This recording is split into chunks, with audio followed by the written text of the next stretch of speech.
Good morning, beautiful souls. Doris Victoria here, your transformational and soul empowerment coach and conscious millionaire coach for everyone who wants to be wealthy in your life, but you want to be conscious, because remember, when money flows into the hands of someone who loves and is kind already, money will do a lot of good in the world. So today's video is all about the ancient Pleiadian / Lemurian codes. I have been talking a little bit about Lemuria, but I want to go back into the mythology, and maybe it is not necessarily mythology, maybe it is really the truth that is hidden and stored, so to speak, in the crystal skulls that are all over this world, all over this planet. I think some have been found, but some are still hidden, and well so, because they're keeping the Akashic of the earth. They're keeping the truth of Mother Earth and everything that happened here on this planet. The other animals, this wonderful animal that is, actually they're mammals. I talked about it a little bit in one of my last videos. The whales and the dolphins, dear ones, are here on planet Earth, and I've talked about it, as I said already before. I remember how my Native American friends were always talking, when they talked about whales or dolphins, they were referring to the library of the world. And so I was always intrigued. I was like, what exactly does that mean? Whales and dolphins. And dolphins, in the end, they are whales. You know, you can ask a biologist, dolphins are whales. It's just that they're a little bit smaller, but imagine whales and dolphins, there has always been something very sacred about them.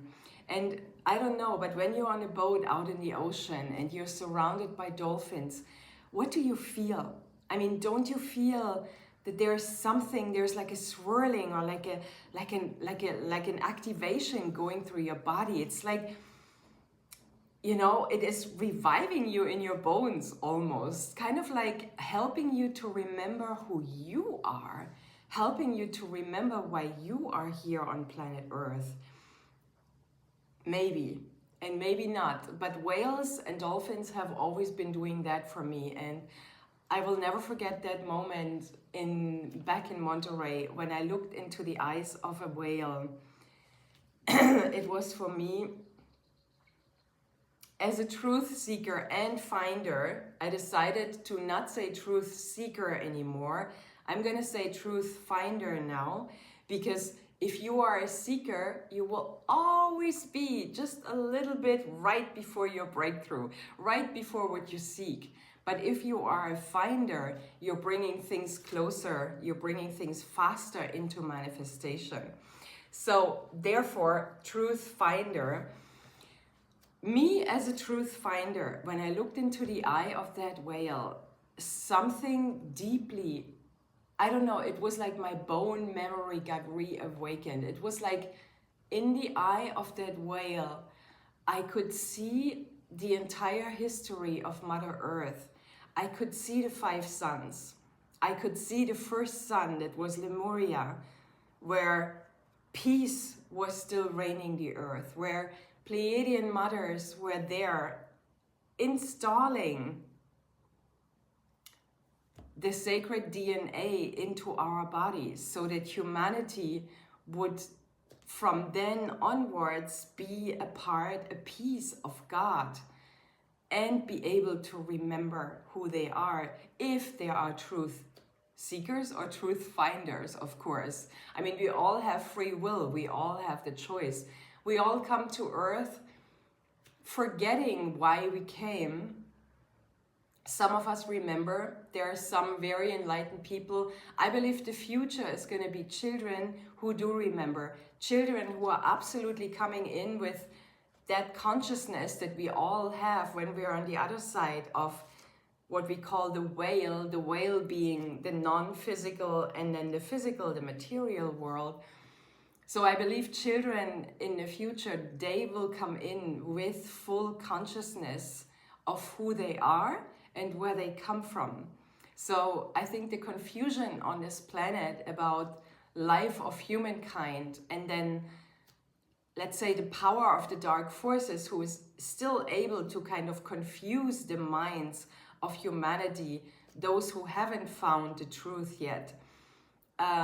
This will all eventually end. This is not going to be able to survive anymore, because this planet is in the ascension process. Ascension meaning the remembrance of consciousness, the remembrance of who we are. Ascension meaning our DNA, our full potential being activated so that we can live as the pieces of God that we came here to be. So that whale was kind of like reawakening everything important that we need to know. Like, for example, that we are visitors here, that we are here to have fun, to be joyful, to be alive, not to be in fear. For everyone that is still being in fear, you're not really alive.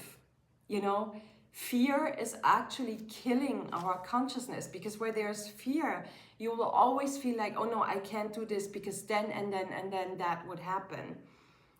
Worries are the same, but worries are directly connected to fear. So get rid of any fears that might still be a residue in your cells. Get rid of it.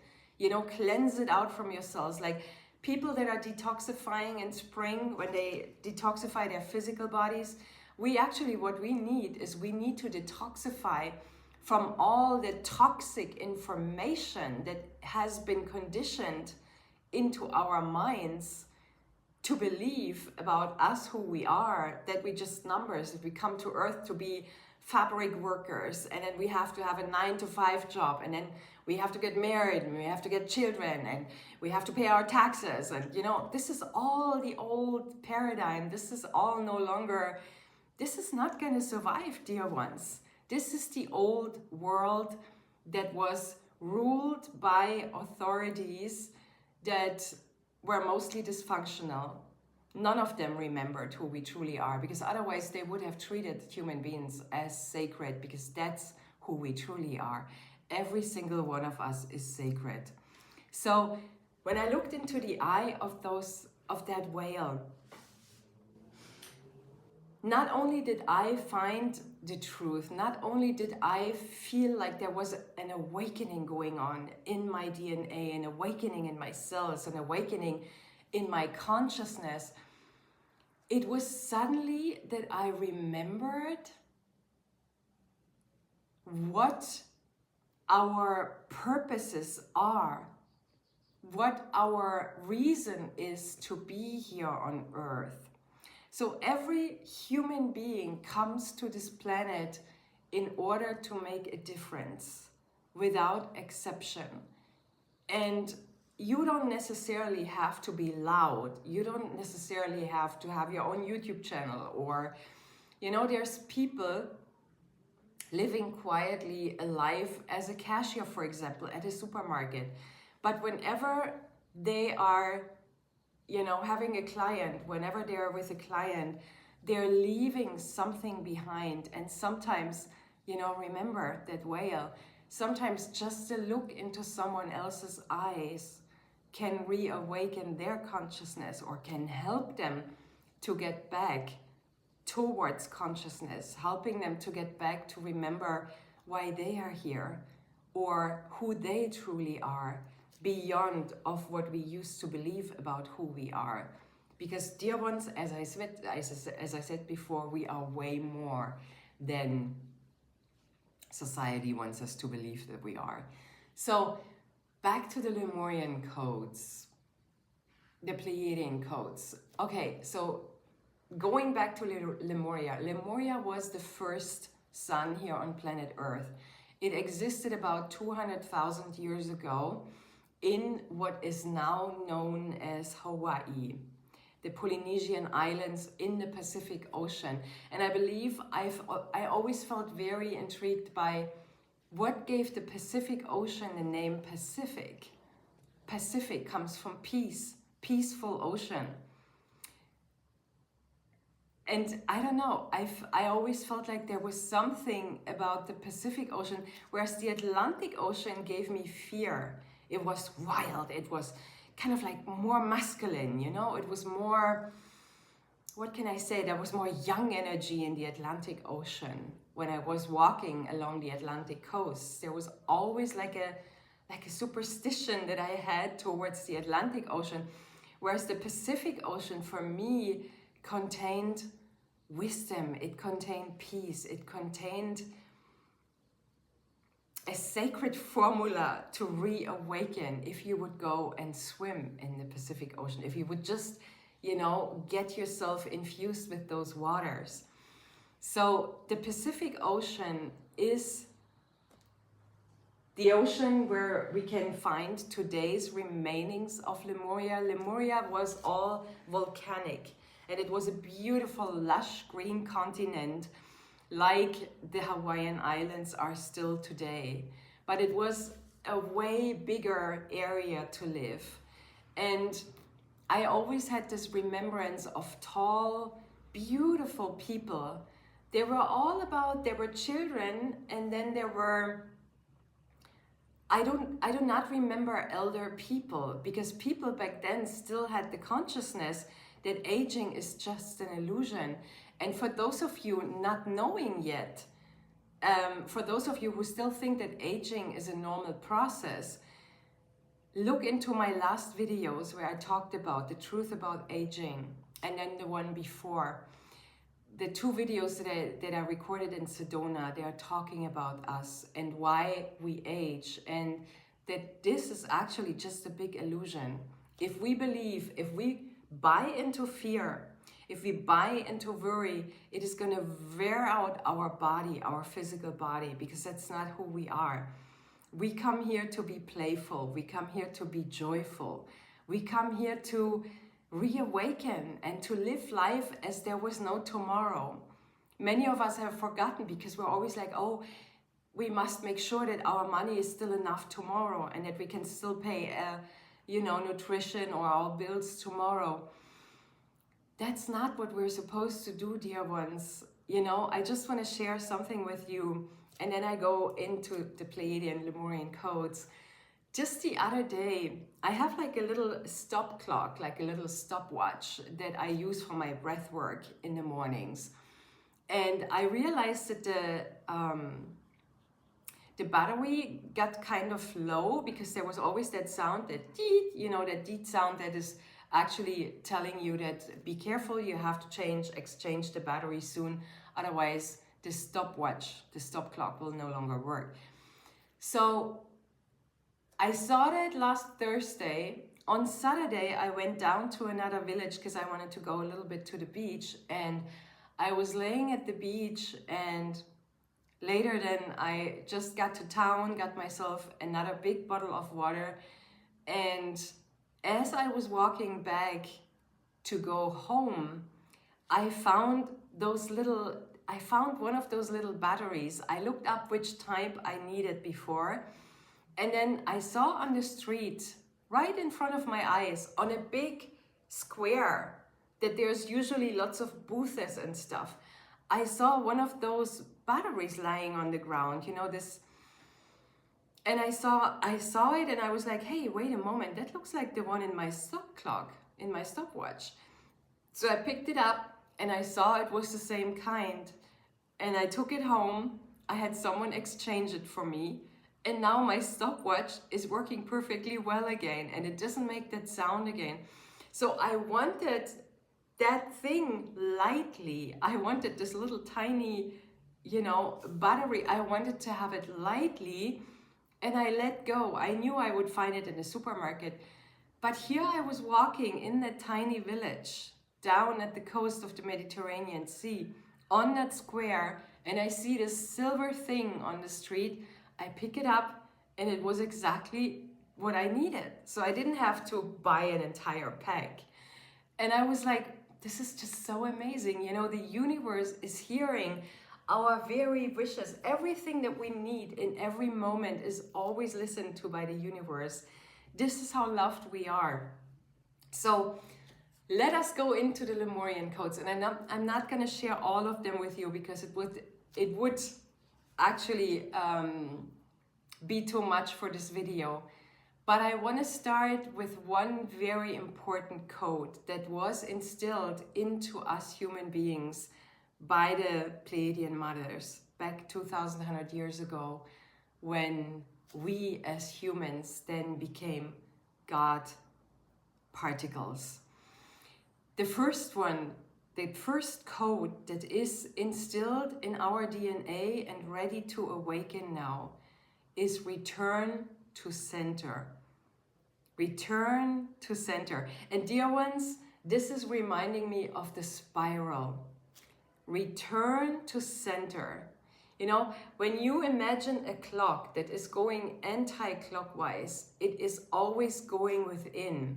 This is associated with the feminine being fertilized by the outside, taking it in and then creating something beautiful to give back to Mother Earth. Every tree, every fruit tree, every flower, every vegetable works this way. So does the feminine. You know, returning to center, receiving something from the outside that brings us back to our own middle in a way. That can also be inspiration that is in the air, that is in nature around us, in the flowers and the plants everywhere. Return to center also means giving back to the outside. So returning to center, the spiral that is moving inwards to our heart, connecting and rediscovering God that is in our hearts, and then spiraling it outside, basically by kindness, by compassion, by the way we treat ourselves and all sacred life, including all other human beings. We are giving that sacredness, this awakeness back into the outside world. Return to center also means to always remember what is the initial purpose that we came here for. And there's no such thing as I need to write a book or I need to be this or this or this. The only purpose that you can remember, the only purpose that is really, really powerful is to be who you truly are, authentically and unapologetically. You by being you, whatever it is that feels in alignment with what you want to be. Whether you want to be an artist or you want to be whatever. Just the way you are is all. You know, remember that cashier that I talked to you about before. She or he might just look into the eyes of another human being and there will be something reawakened in that other human being that will remember the kindness of this person. So you don't necessarily have to live a big purpose, like being a Tony Robbins coach on the stages of the world. It can be something way smaller, but do it fully, do it authentically, and do it unapologetically. Be you. Remember who you truly are. Like for me, for example, what does it mean to be us? I remember when I was born, there was something that I really, really missed in my environment when I was a child, and that was kindness.